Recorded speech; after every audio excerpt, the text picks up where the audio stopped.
What is the criteria on which basis this scheme incentives are given? So I'd like to inform through you to him and the House that the PLI scheme, those entities are chosen which are champions in this sector. We are looking at making domestic champions as well as international companies who are multinationals across the globe to come and invest here and set up manufacturing units in India and create jobs. So we are looking at their investment potential. We are looking at their job creation opportunities that they bring to the table. We look at their technology transfer. These are the certain criteria which are looked at when a PLI scheme is given to a particular company. And the other issue that the member has raised as to whether there will be any changes in the mid-course, I would like to inform him that there will be no changes in any scheme once it is reopened for a particular reason, but only thing that will happen, and even till the tenure of the scheme will remain the same. Thank you. My second, this is relating to the Atmanirbhar Bharat initiative. That's what PLI has been initiated for 90 days only. I would like to understand my second supplementary, sir. What specific benefits and incentives are being offered to the companies that qualify under the PLI scheme for white goods? Are there any new or additional incentives introduced in this round? And what is the timeline for the selection and approval process once the applications are submitted? When can the applicant expect to receive the final decision regarding their participation in the scheme? It cannot be an open-ended scheme. माननीय मंत्री जी. Sir, as far as what the member has questioned, like I said, there is no change in the scheme. So once the scheme is reopened, the rules, the conditions remain same.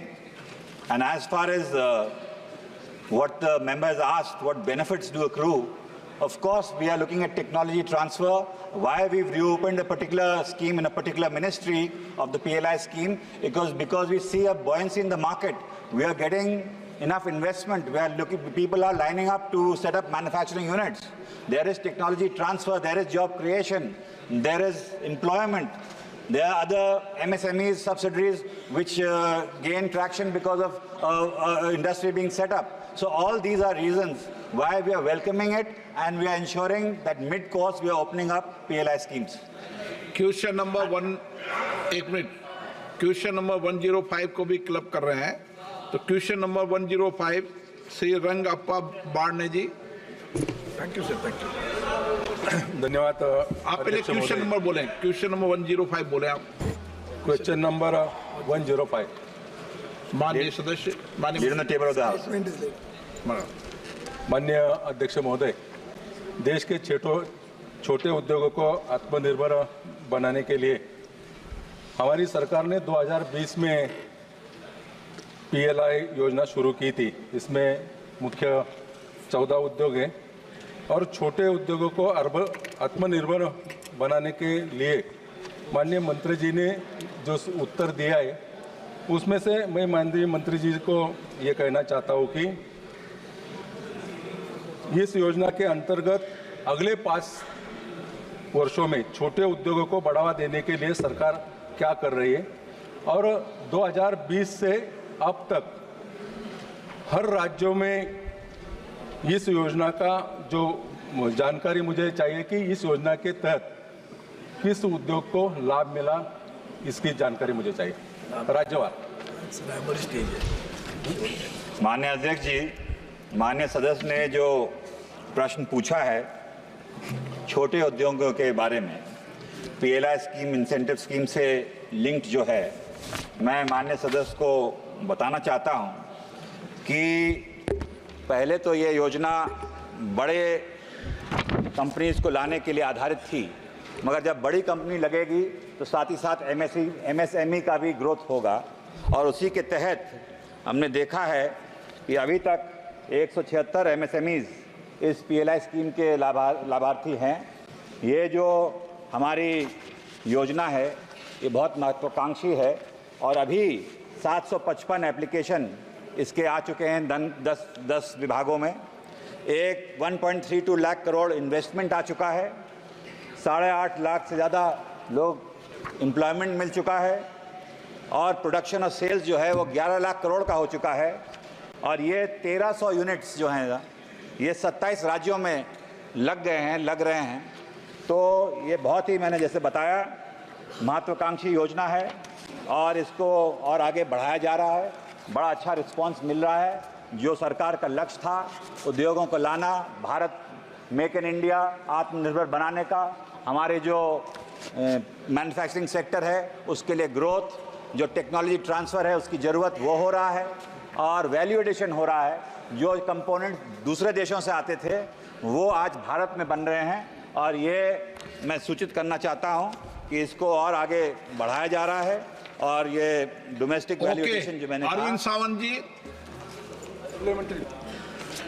Supplementary नहीं होता उसमें club में है। माननीय अध्यक्ष जी, बहुत बहुत धन्यवाद।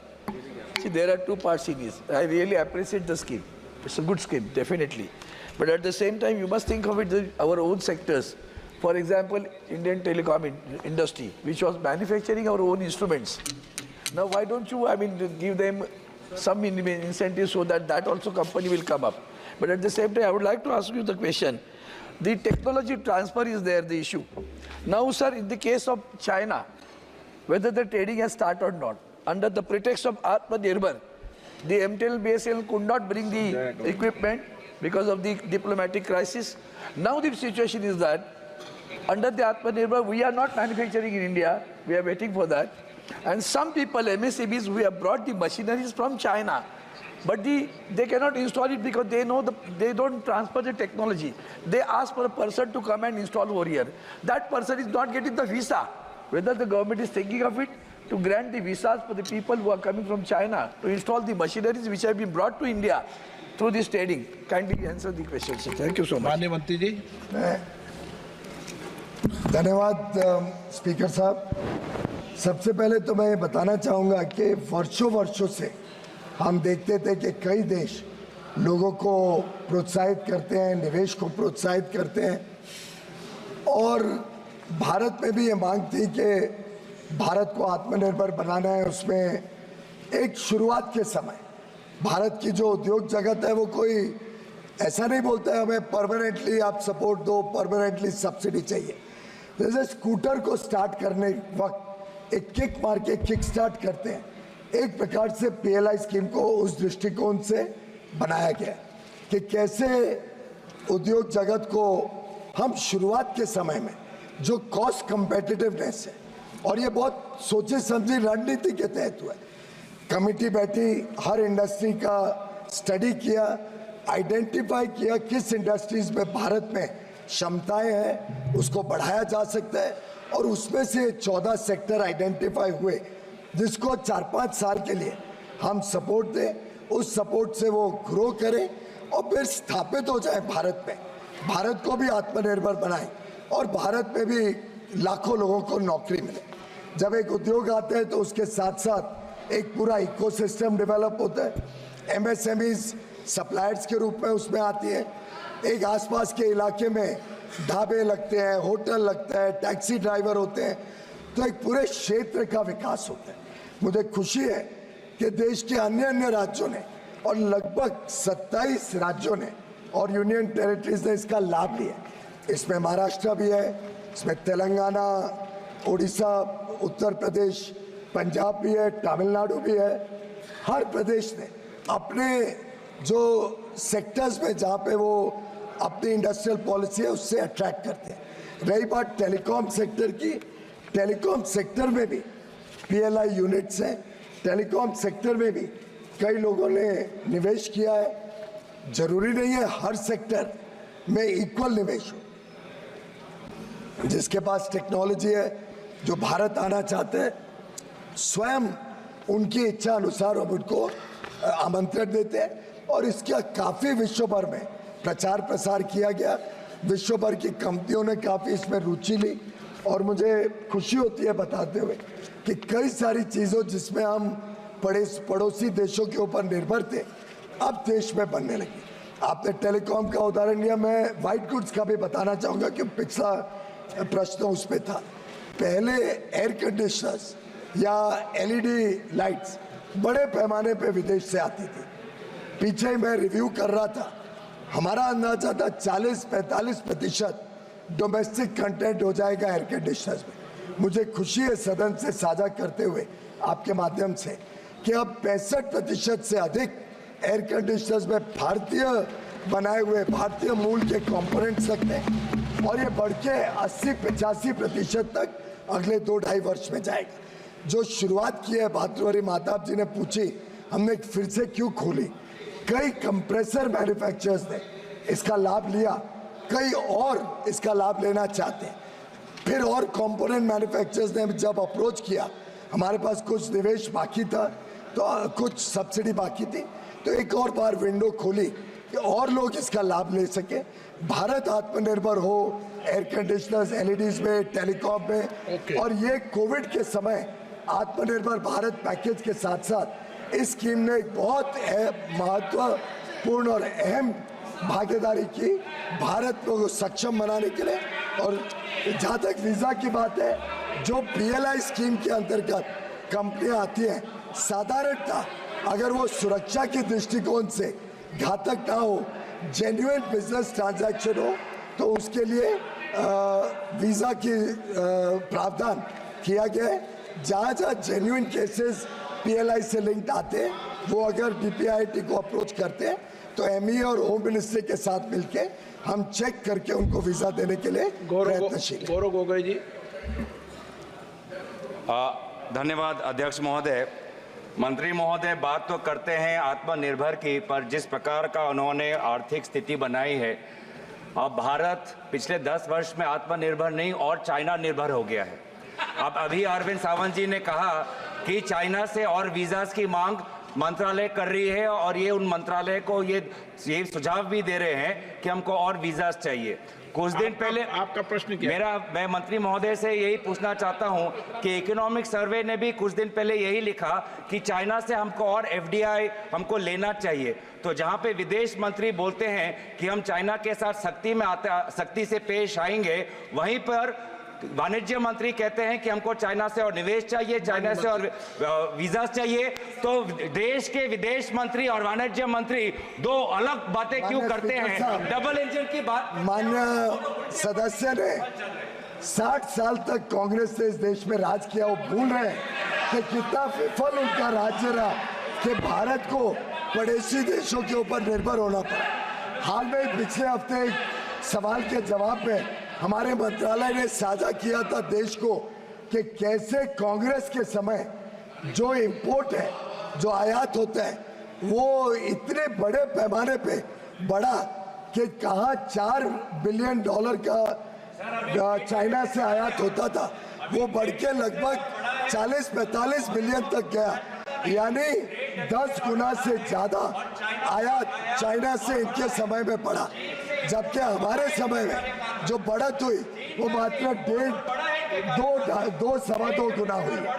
हमने नियंत्रण में लाया, हमने अलग अलग स्कीम से देश को आत्मनिर्भर बनाया, देश में मैन्युफैक्चरिंग को अट्रैक्ट किया। मैं सीधा आरोप लगाता हूँ यूपीए के ऊपर, और आज के दिन उनका नाम बदल गया, क्या बोलते हैं, इंडी।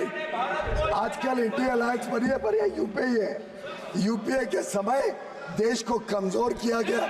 हमें आज तक पता नहीं वो एमओयू क्या था, वो एमओयू चाइना के साथ जो कांग्रेस के नेताओं ने किया, आज तक पता नहीं क्या था। क्या उसके कारण भारत का ट्रेड डेफिसिट यूपीए के समय लगभग 30 गुना बढ़ा, ट्रेड डेफिसिट 30 गुना बढ़ा। ये यूपीए का ट्रैक रिकॉर्ड। और भारतीय जनता पार्टी और एनडीए ने चाइना पर भी लगाम लगाया, निवेश पर भी लगाम लगाया।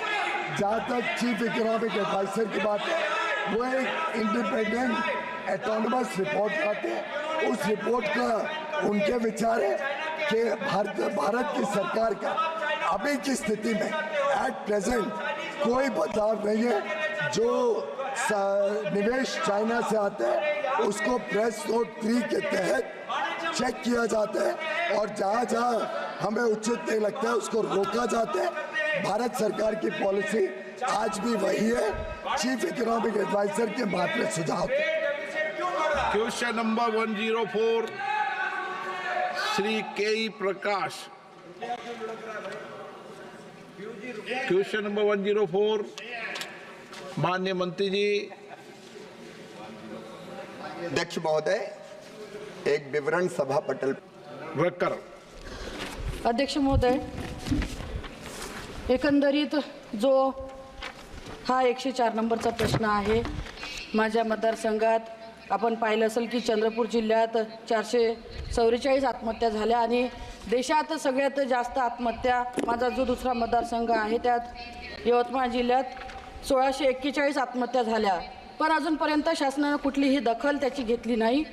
संबंधित मंत्री महोदयांना माझी दोनच स्पेसिफिक प्रश्न या ठिकाणी आहे की ज्या आत्महत्या करणारे कुटुंब आहे त्या कुटुंबाला शासन म्हणून आपण त्या कुटुंबाचे पालकत्व स्वीकारणार का, आणि केलेली मदत ही कधीपर्यंत आपण शासनाकडून त्या कुटुंबाला करणार, याचं सविस्तर उत्तर मंत्री महोदयांनी। माननीय मंत्री जी।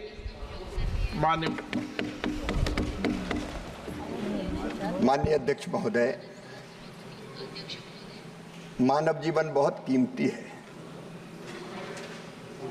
और एक भी दुर्भाग्यपूर्ण अगर घटना होती है तो वो तकलीफ का विषय है। हमारे यहाँ तो वैसे भी कहा गया जीवेद सरदा सतम। मैं कहना चाहता हूँ कि ऐसी दुर्भाग्यपूर्ण परिस्थितियों से देश के किसानों को बचाने के लिए प्रधानमंत्री श्रीमान नरेंद्र मोदी जी के नेतृत्व में अनेकों योजनाएं प्रारंभ हुई हैं। माननीय अध्यक्ष महोदय, किसानों की आय दुगनी हो और इसके लिए 6 सूत्रीय रणनीति हमारी है। एक, उत्पादन बढ़ाना, दूसरे, उत्पादन की लागत घटाना, तीसरा, उत्पादन के ठीक दाम देना, चौथा, प्राकृतिक आपदा में सरकार फसल बीमा जैसी योजना के माध्यम से नुकसान की भरपाई करती है, राहत देती है, फसलों का विविधीकरण और प्राकृतिक खेती जैसी योजनाओं को प्रारंभ करना। और इसलिए मैं कहता हूं कि किसान के कल्याण के लिए सरकार पूरी तरह से प्रतिबद्ध है। आय बढ़ाने के सुनियोजित प्रयास किए जा रहे हैं और किसान को ठीक दाम मिले उसके लिए अनेकों प्रयत्न किए गए। Question number 106 Shri Dharmveer Singh ji. Question number 106।